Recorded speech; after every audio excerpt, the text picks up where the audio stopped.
Welcome back to Authors on the Air. Today, my guest is award-winning author, television producer. She's kind of done it all, Cheryl Head. Cheryl is here to talk about her new book, Time's Undoing. Cheryl, welcome back to Authors on the Air. Thank you. My pleasure to be here. I love that music. I hardly can ever hear it without wanting to dance. It is a good music. And then when we redid the video for the intro, Yeah. the guy who did it is a musician anyway, and he said, "Oh, I want to add something to it." And I said, "Go ahead." Wow. I said, "As long as Cheryl likes it, I'm happy." Because I can see you snapping away in the background. I love it. I know, it's so funny. This book is very different from your Charlie Mack books. And it was intentional on your part to write this book, correct? Correct.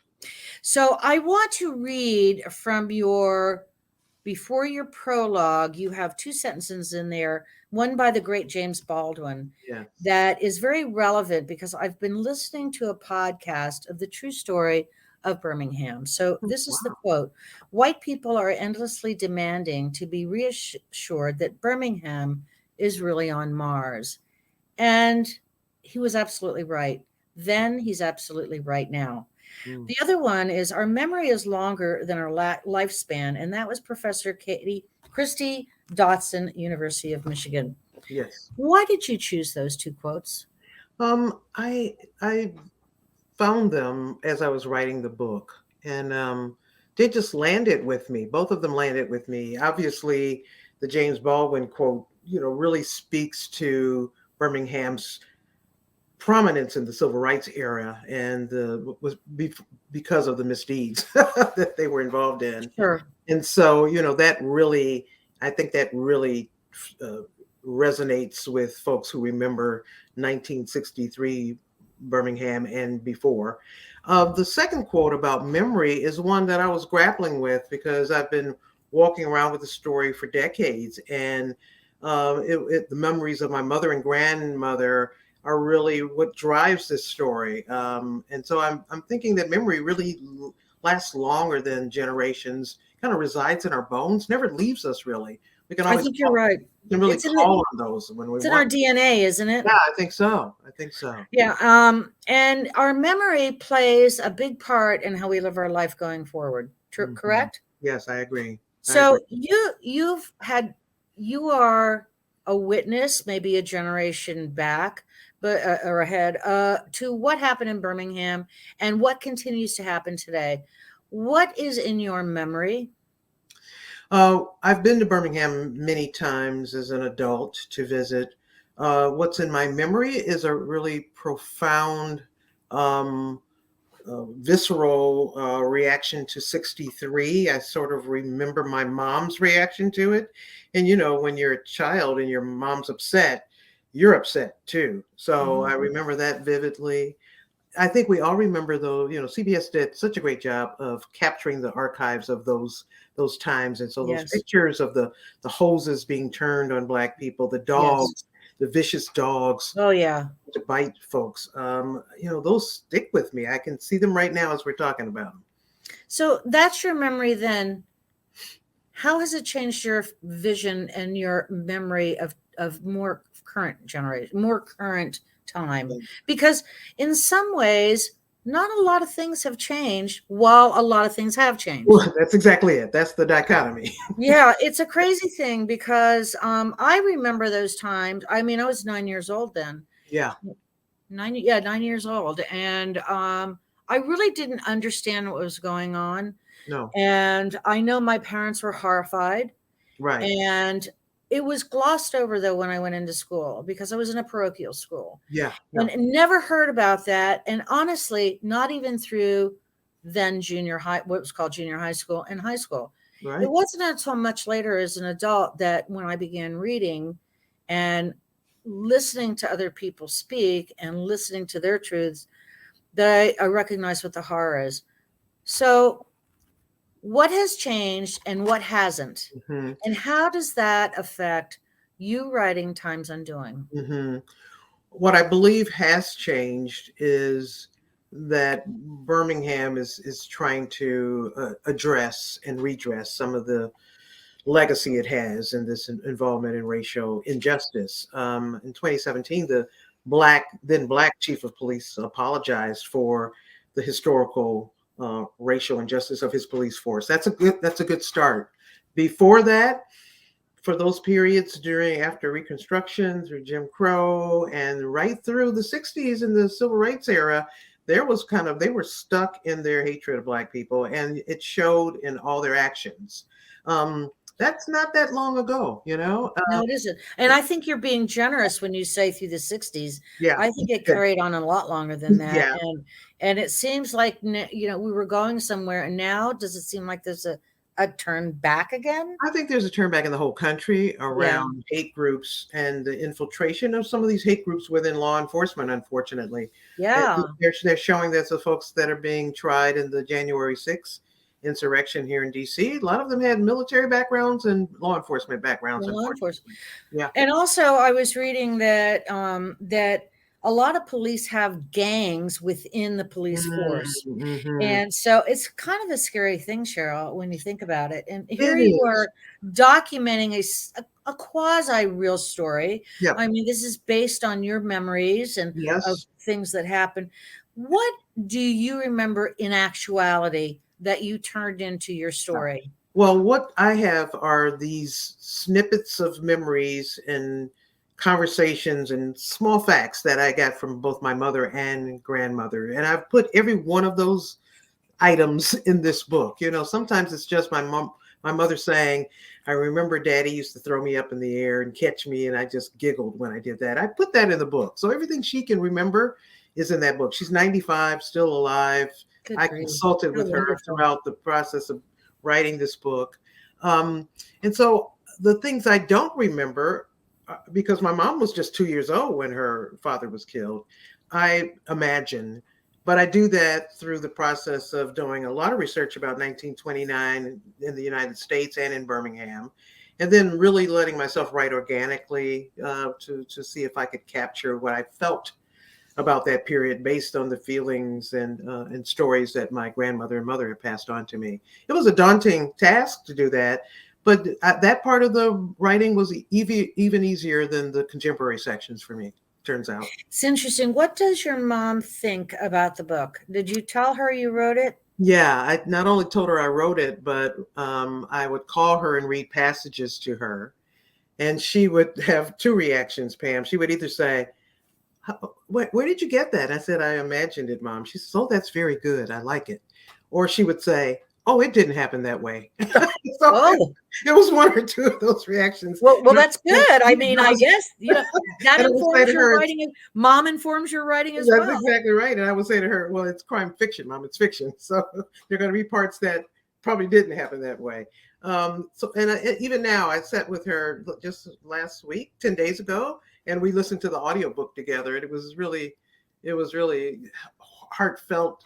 Her reaction to it was heartfelt because she was trying to remember if that actor reading her father's part was her father. She doesn't have a lot of memories of his voice. Sure. So I'm thinking she's really taking that in. It was. How did you react when you listened to the audiobook? It was good.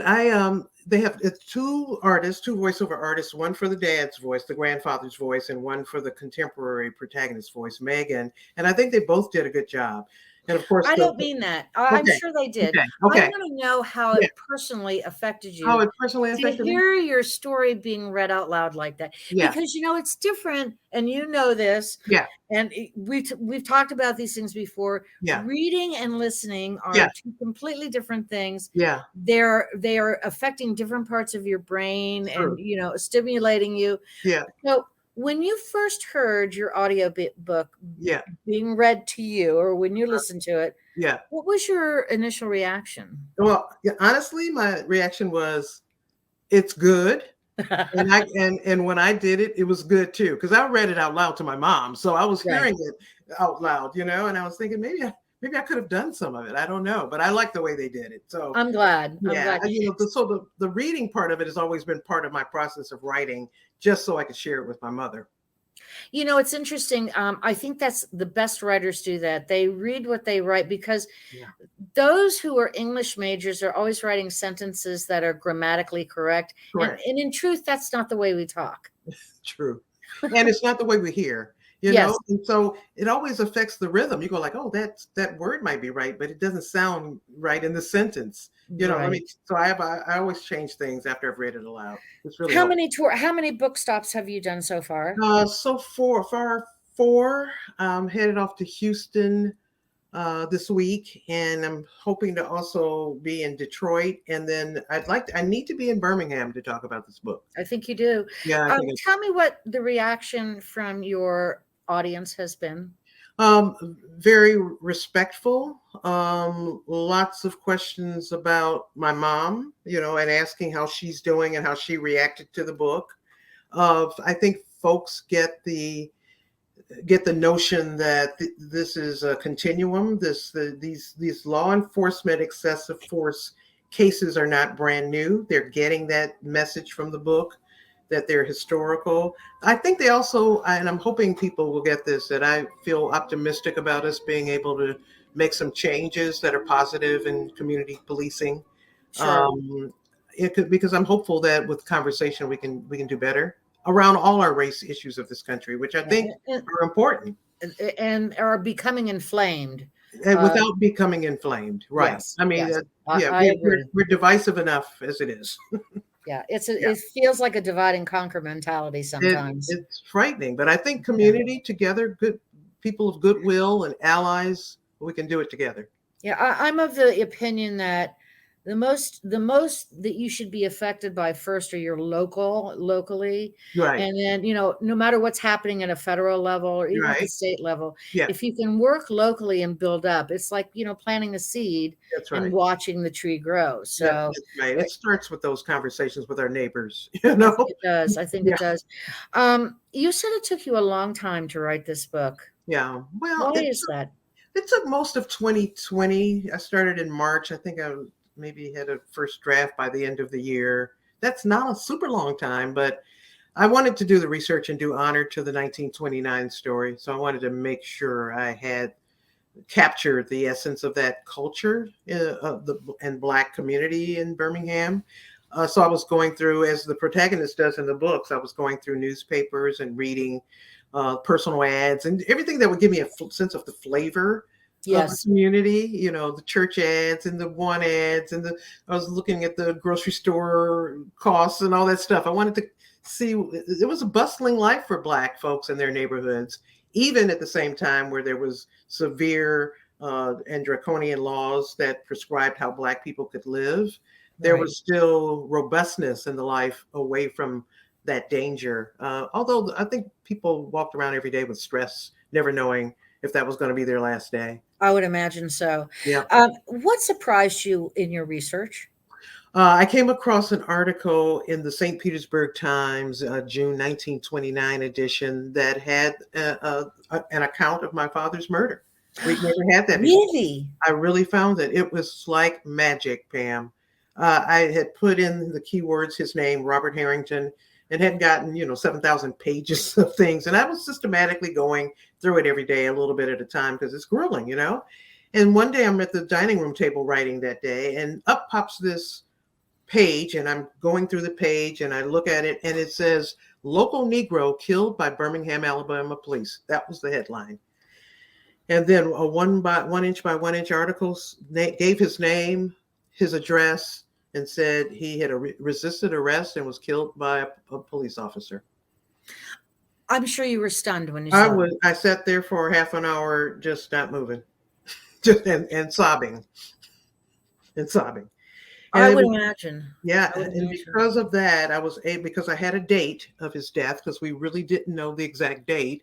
I was able to get the death certificate, and therefore where he died, the number of the shots into his torso and chest as it described it. I mean, all those details I was able to find. I can't imagine having to read that. I can't imagine. And sadly, it's not stopping. It may not be as prolific as it was back then because Yeah. of, like you said, the laws and all, but it's not And people stopping. are reporting them, and we have video cameras. We have video cameras. Yeah. God bless cell phone cameras. It may be the only thing that is a saving grace for a lot of people. That's right. Cheryl, what do you hope that your audience and readers take away from this book?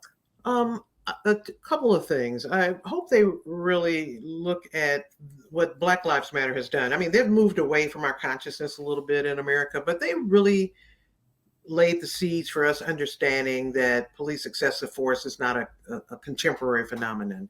Right. And if they look back decades and decades before, they'll see a pattern of this kind of excessive force, and therefore the need to really address it now in 2023. And then secondly, I hope that people will say to themselves, no matter what obstacles we have in front of us and how difficult a task might seem or how difficult a situation might feel, through community and through allies, we can push through it and get to the other side of that and find, in the case of the Black folks in Birmingham, find Black joy and Black love and thrive even under these very severe conditions. Have you had any pushback? I wrote an op-ed about needing to look at excessive force and perhaps to pull the bill that's in Congress back into the front of the Senate, the one that's the George Floyd Policing Act. And when I wrote that, I got a piece of hate mail in my website mailbox. Yeah. Yeah. I was sort of expecting it, but you don't really expect it until you read it, and then you're just kind of stunned again. Yeah. Are reviews out for the book now? There are some reviews out for the book, lots of reader reviews and reviews from the Tampa Bay Times. Very grateful for their looking at the story because it's steeped in, in their location. Right. Right. NPR review was very good. Hoping to get a few more coming in from the editorial staffs of newspapers.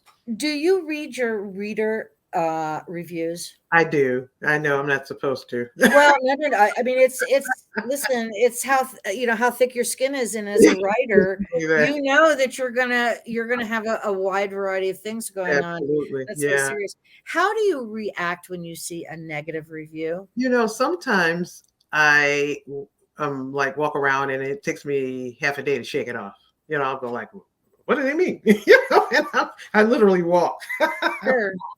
Because I do think if I hear the same point 2 or 3 times, I really give it some thought, Sure. Well, that makes sense. Right. So I want to not read them. I know sometimes it's just a bunch of BS and I just take it for what it is. But if it's someone who I think is thoughtful and is saying something, I step back and think about it a little bit. And sometimes it takes me a minute to shake it off, to tell you the truth. Yeah. I hope none of that sticks with you because a lot of it's nonsense. Not for long.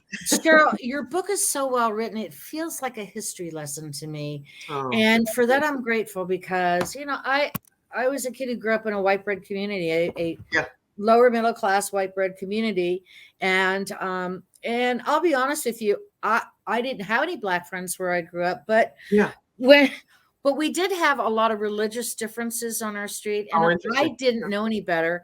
I was the oldest of 4 kids. And for instance, I would say, we were raised Catholic. Okay. And so the Jewish family down the street were just Catholic Jews. And the girl next door was Catholic Baptist.